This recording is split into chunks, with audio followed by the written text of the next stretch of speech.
Considerando apenas os identificados, existe um total de 14 estados do Brasil com a presença de serial killers. Sim, tem gente por aí que acredita que não existe serial killer no Brasil. Grande equívoco, porém muito fácil de acontecer. Toda vez que a gente vê coisas sobre serial killers, a gente acaba vendo essas coisas vindo de fontes externas. Ah, um serial killer famoso lá nos Estados Unidos? Serial killer famoso lá na Inglaterra, o tal do Jack Stripador? Todo mundo conhece o Jack Stripador.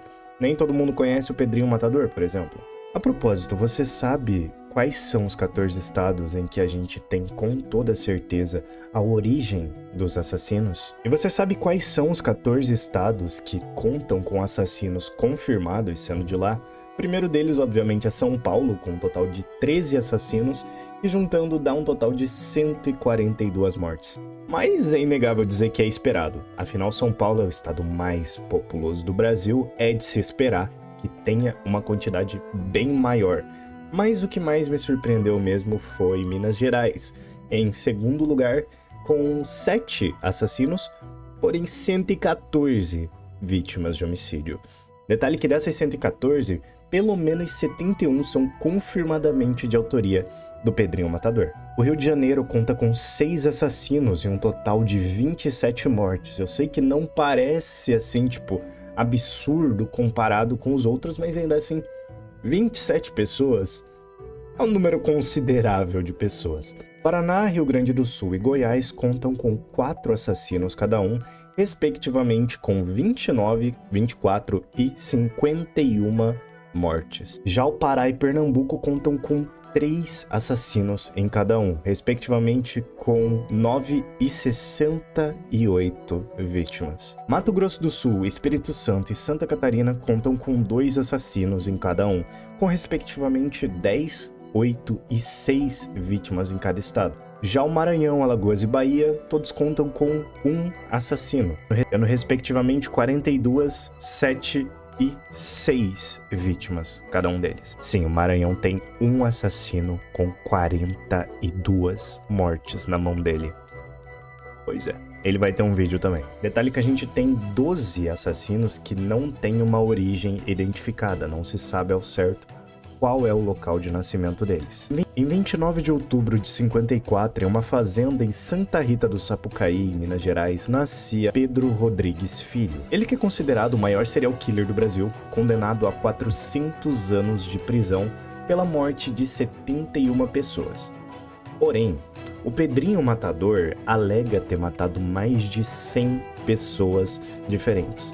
Porém, não foi possível provar mais do que essas 71.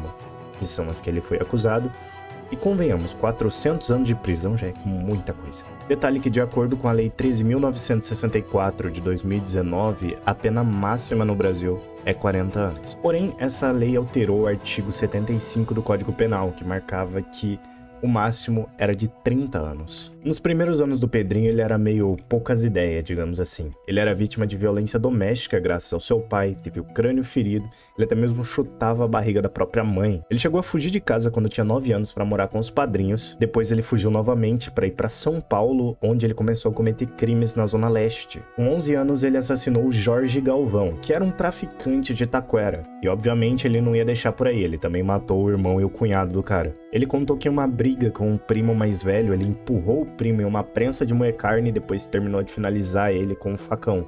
Porém, não tem nenhum registro desse assassinato específico. Ele então fugiu para Mogi das Cruzes, no interior de São Paulo, roubava boca de fumo, matava traficante, chegou até a conhecer a viúva de um líder do narcotráfico chamada de Botinha. Eles acabaram sendo obrigados a morar juntos e, por consequência, ele acabou tendo que assumir os BO do ex dela. Sendo assim, ele acabou sendo obrigado a eliminar alguns rivais desse ex. Ele morou em Mogi das Cruzes até a parceira dele ser levada dessa pra melhor pela polícia. Ele conseguiu escapar, mas continuou vendendo drogas, meio que tentando montar o próprio negócio dele. O próximo envolvimento romântico dele foi com a Maria Aparecida Olímpia. Ele dizia ter se apaixonado por ela, e inclusive ela até chegou a engravidar. Porém, ela acabou perdendo o bebê antes dele nascer. Pedrinho encontrou ela morta a tiros. Ele acabou torturando e matando várias pessoas, tentando descobrir quem que foi o responsável por isso. O responsável era um traficante rival, e quando ele descobriu isso, ele invadiu uma festa de casamento junto com 4 amigos e matou esse cara. Ele e mais 6 outras pessoas, além de deixar 16 pessoas feridas. Detalhe, Com isso tudo, ele ainda não era maior de idade. Com 18 anos, em 73, ele foi condenado a 128 anos de prisão. Ele dizia que as pessoas que ele matava eram pessoas que não prestavam. Estupradores, traidores, outros assassinos. Inclusive, numa prisão em Araraquara, ele chegou a degolar um homem com uma faca cega. Esse homem tinha sido acusado de assassinar a própria irmã e o Pedrinho matou ele, mesmo segundo ele, eles sendo amigos. Ele sentia que tinha que fazer isso. Ele chegou até a tatuar no braço esquerdo a frase "mato por prazer". O pai do Pedrinho matou a mãe dele com um facão e o Pedrinho alega ter matado o próprio pai com 20 anos na cadeia, usando também um facão. Ele disse que como o pai dele deu 21 facadas na mãe dele, ele deu 22. Inclusive, as pessoas chegaram a dizer que ele chegou a comer o coração do pai. Porém, ele alega que não comeu, ele só cortou o coração fora. Bom, ele chegou a mastigar um pedaço, mas ele diz que jogou fora. Ele até disse que ele tinha uma arma no momento, mas ele preferiu usar o facão. Ele disse, inclusive, que pegou essa arma de um policial que estava ali meio distraído e ele prensou o policial na parede, pegou a arma dele. Mas mesmo assim ele não usou. Porém, essa história não é verdadeira. O pesquisador Ulysses Campbell disse que o pai do Pedrinho morreu alguns anos depois, na cadeia, de problemas respiratórios. Ele viveu boa parte da vida adulta na prisão. Inclusive, ele chegou a assassinar um homem que estava em transferência para a prisão junto com ele. Eles estavam os dois algemados. O cara era condenado por estupro.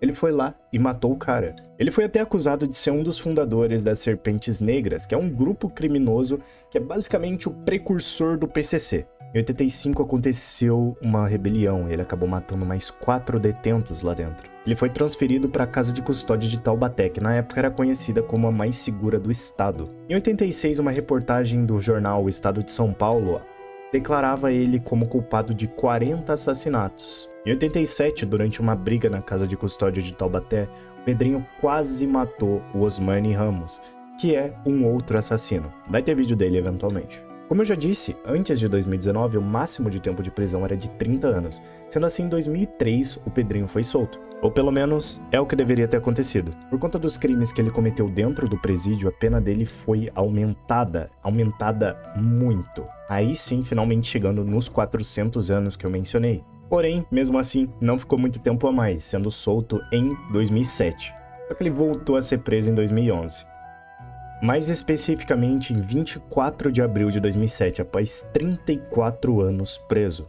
As informações da Força Nacional de Segurança diziam que depois daquilo ele teria se mudado para Fortaleza. Em 15 de setembro de 2011, a imprensa de Santa Catarina declarou que o Pedrinho tinha sido preso novamente, dessa vez na zona rural de Camboriú, onde ele trabalhava como caseiro, tendo que cumprir uma pena de mais 8 anos. Ele voltou a ser solto em 2018, logo antes daquela lei de aumentar o tempo máximo da cadeia.